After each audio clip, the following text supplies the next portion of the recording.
namin. Ano-ano pong mga programa ng inyong administrasyon para maiangat ang kabuhayan ng mga tao? Sa ngayon, gusto naming tulungan sila on their mga small businesses, no? Kasi talagang hindi mo masasabi na sapat yung pag-ani nila, no? Like dito sa rice terraces, napakaganda tong rice terraces na to. Dinadayuan ng mga turista. But actually, once a year lang sila mag-ani. And kung mag-ani man sila, siguro sapat lang yun sa loob ng 3 buwan. So saan sila kukuha ng kakainin nila, no? So what we do is we try to supplement their income by helping them organize themselves at saka yung mga businesses, yung mga produkto na maaari pa nilang ibenta, nanggagaling sa gubat, nanggagaling pa sa bukid at saka sa mga ibang mga lupain ng mga Ifugao, no? For instance, kape. Napakaraming kape dito sa Ifugao, no? Problema, hindi naman nabebenta o hindi nagagamit na magbigay ng additional livelihood. So we're organizing the farmers, magtanim kayo pa, and then hopefully we can process tong kape, pagandahin yung produkto, mayroon packaging, may labeling, and then we market it outside of the province of Ifugao. So yun yung karagdagang income dun sa mga magsasaka, no? Hindi lang kape, yung mga root crops, no? Kamote, ube, galyang, no? Napakarami dito pero kung ibebenta mo lang yun as raw product sa palengke, malit ang makukuha mo, no? But if you process it, gawin mong candy, no? O gawin mong mga cookies, no? Dito, ang daming mga turistang dumadayo dito. Yun ang ibebenta mong pasalubong. So again, karagdagang income dun sa mga farmers.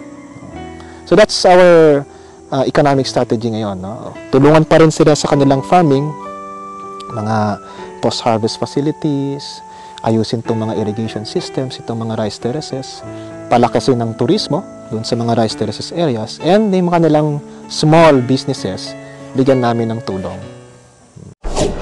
Sa pangunahing pangangailangan ng mga tao, paano nyo po ito tinutugunan?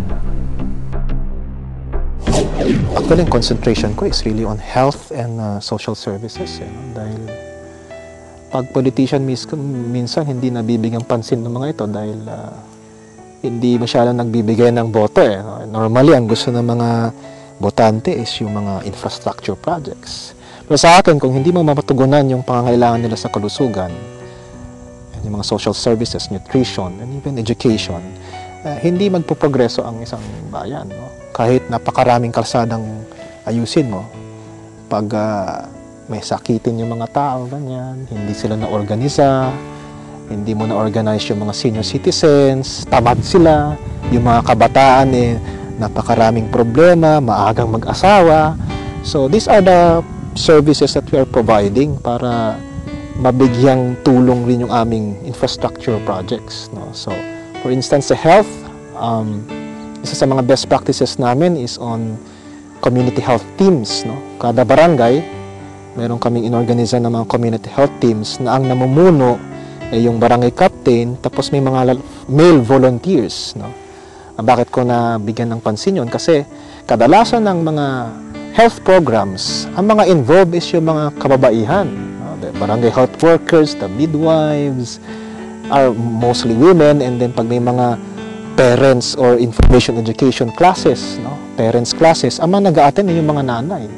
Yung mga nagdadala ng mga anak sa immunization drives, mga nanay.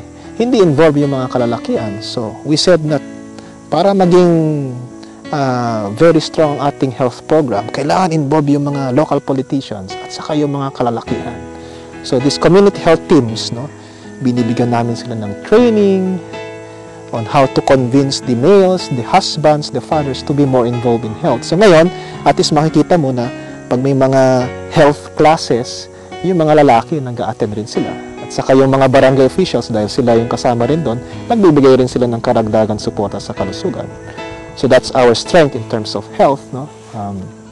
Yung mga ginagawa namin na convergence, dahil nga maliit ang pondo ng Ifugao, no? Yung budget namin. But what we're trying to do is to get all the donors, no? Mga Hapon, mga taga-Europe, UNFPA, United Nations agencies. So mag-ambag-ambag tayo dito sa ating health program. So Ang makakaya lang ng provincial government pangsweldo sa mga doktor, sa nurses. Pero yung mga medicines, yung mga pagre-repair ng mga aming hospital and barangay health stations, mga facilities, ambulances, kinukuha namin galing sa taas. And ambag-ambag sila.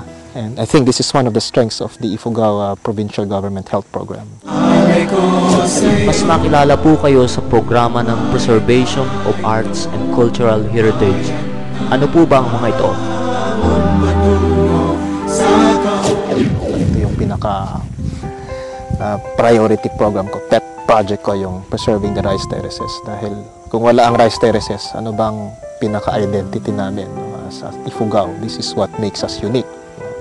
At the same time, ang rice terraces is sa mga pinakasikat na simbolo ng Pilipinas. Sa lahat ng mga brochures natin, sa 1,000 peso bill, andun ng rice terraces. Pinag-aaralan yan ng mga iba-ibang tao. But the problem is, nagkakaroon ng problema. No? It's eroding, it's crumbling. So, what we're trying to do is to implement a conservation program for the rice terraces. Kasama na dyan, syempre, ang livelihood. Dahil, as I said, kulang nga ang ani. So, binibigyan namin sila ng karagdagan livelihood. Tinutulungan namin silang panatiliin yung kagubatan. Because kung kalbuhin nila ang kagubatan, walang magsusupply ng tubig sa rice terraces. So, mahalaga yung connection ng watershed at saka ng rice terraces. Rini-repair namin yung irrigation systems. Pinapalakas namin yung programa on cultural preservation. Kasi marami na rin sa mga kabataan, nakalimutan na nila yung kanilang mga kanta, mga sayaw. Mas nakikilala pa nila yung kultura ng mga banyaga, ng mga lowland people. So, ang ginagawa namin is we're trying to revive o palakasin yung pride ng mga Ifugao sa kanilang sariling kultura. Lalong-lalo na yung mga kabataan. Meron kaming indigenous knowledge transfer program. No? May mga schools of living traditions kung saan